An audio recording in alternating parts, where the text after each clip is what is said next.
All right, guys, I did an editorial this morning and it was out of Utah. And I've been going through the comments and looking at all the comments and reading them. And a lot of people are siding with the cops. They're saying, well, the cops aren't really wrong. I mean, the kid was out of control and this and that and the other. And some people are also saying, you're making a decision. You don't even have all the information or all the facts. I have enough. And so I don't know, maybe I wasn't clear enough in my editorial. So I'm going to kind of give you an appendix here. This is Appendix A of the editorial. Now, I'll put a link to the original editorial in the description box below. If you click that link, you can watch the original editorial. In that description box of that video will be the link to the KUTV story.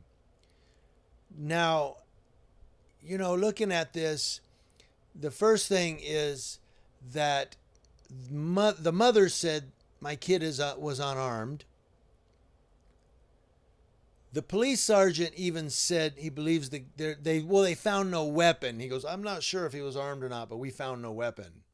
So he is unarmed. We're talking about a kid who has Asperger's, a 13-year-old. If you go back and read the story again, the mother said within less than 5 minutes of going into the home, you heard them yelling, get on the ground, bang, bang, bang.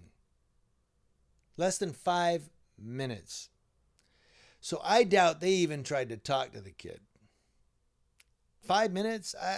Would they? Hey, stop screaming. Hey, okay, fuck it. Get on the ground. Bang, bang. No, we have enough. I have enough information to blame the cops. I don't need to wait for more information. I don't need to wait for their false police report. And some people go, well, you're going by mainstream media. Well, you know what? The mother said the kid was unarmed. The police sergeant said, well, we didn't find a weapon, but I'm not sure if he was armed or not. He wasn't armed. You didn't find a weapon. But I have two stepsons who have Asperger's, two. And the younger one, who's 18 now, when he was 12 years old, we were going to go out to dinner one night. And I said, we're going out to dinner. Come on, get you dressed. He wanted to stay home and play video games. I said, no, we're all going out as a family and we're going to have dinner. He started screaming, bouncing on the bed and throwing his hands out and yelling. And I said, real calmly, I said, if you want to act like a 6-year-old, I'll sit you in your high chair and I'll give you a graham cracker and milk.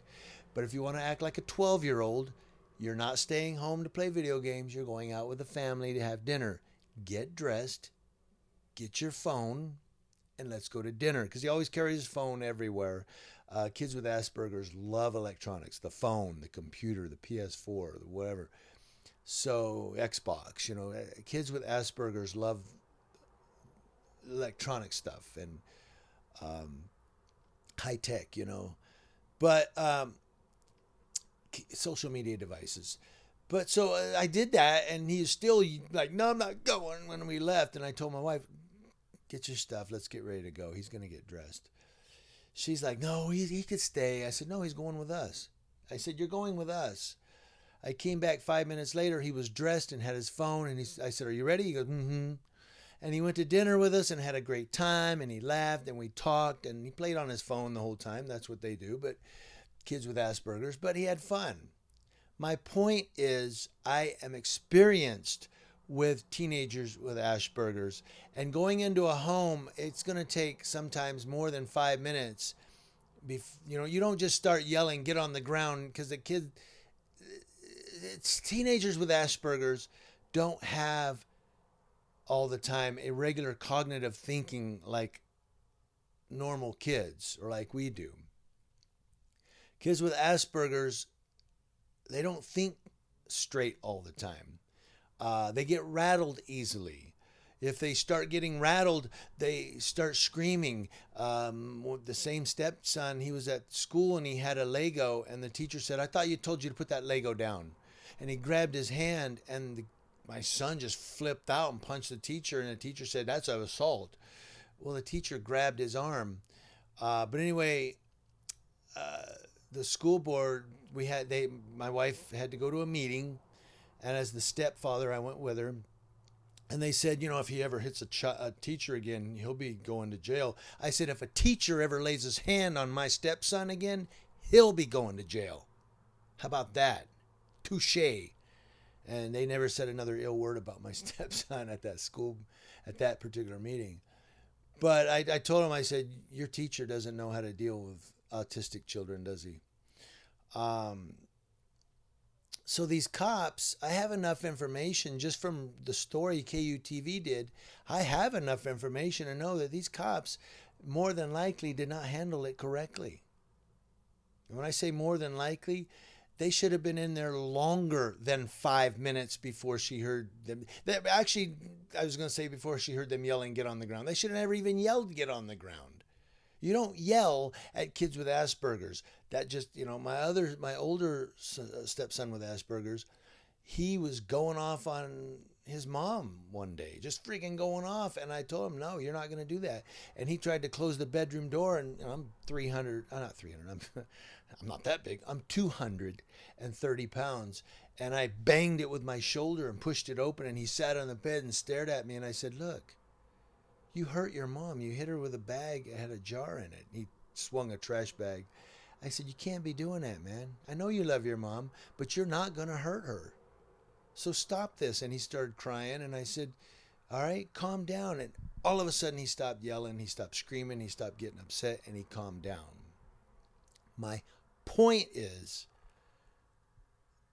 that these cops didn't do it correctly. They didn't do it correctly. You have to talk calmly and slowly and deliberately to kids with Asperger's.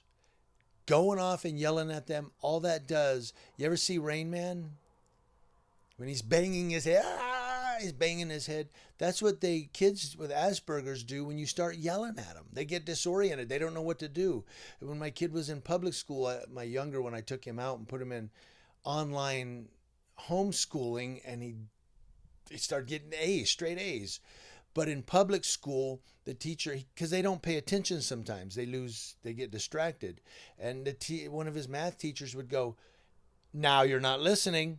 You're not paying attention. And he would withdraw, and the teacher would go, now you're just going to sit there. Huh? You know, and we finally said, you know what? Pull him out of school. He's going to do online homeschool.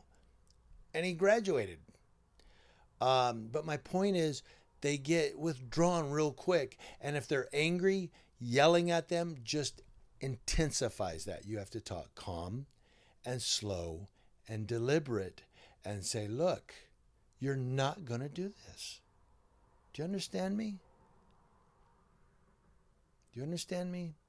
Now, I know it may not work on every kid with Asperger's or every autistic child. I understand that there may be some that may not react to that.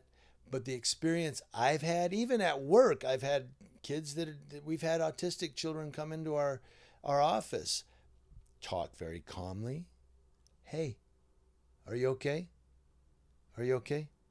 We had one cop, we had an autistic kid there, screaming and walking back and forth in the office, and mom was like, I can't get him calmed down.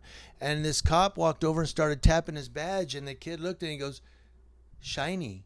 He goes, it's shiny, huh? Shiny. Yeah, come here, look. And the kid rubbed the cop's badge, and mom said, do you want to sit down now? And then he said, I'll sit down. And he sat down, and the cop left. You know, the cop could have went in around, get on the floor, and threw him down and handcuffed him. And no, the cop was tapping his badge, tink, tink, tink, tink with his car key. And the kid heard the tinking with the car key on the badge and was like, whoa, what's going on? And the cop says, see, and he goes, shiny. He goes, yeah, it's real shiny, isn't it? Shiny. And he walked over and rubbed the cop's badge. The cop didn't go, hey, back off, don't touch. The cop was like, it's real shiny, huh? Shiny. And he goes, yeah. Does he want to sit down? And mom goes, do you want to sit down now? And he said, I sit. He goes, okay. And he sat down. My point is, you have to talk calmly and deliberately. You have to distract them somehow. You have to get their attention. Now, this kid wasn't just with Asperger's, the one in our office I just talked about. I think he was a little more severely autistic. But these cops handled it wrong.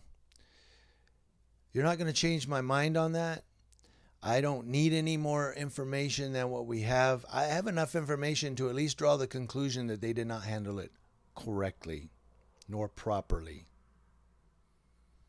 And if you think, if you expect me to wait on the police report, you're out of your fucking mind. I would never wait on a police report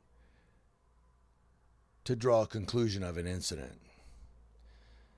By the way, to Mom, also on that call, Mom, next time, get your phone out and record it.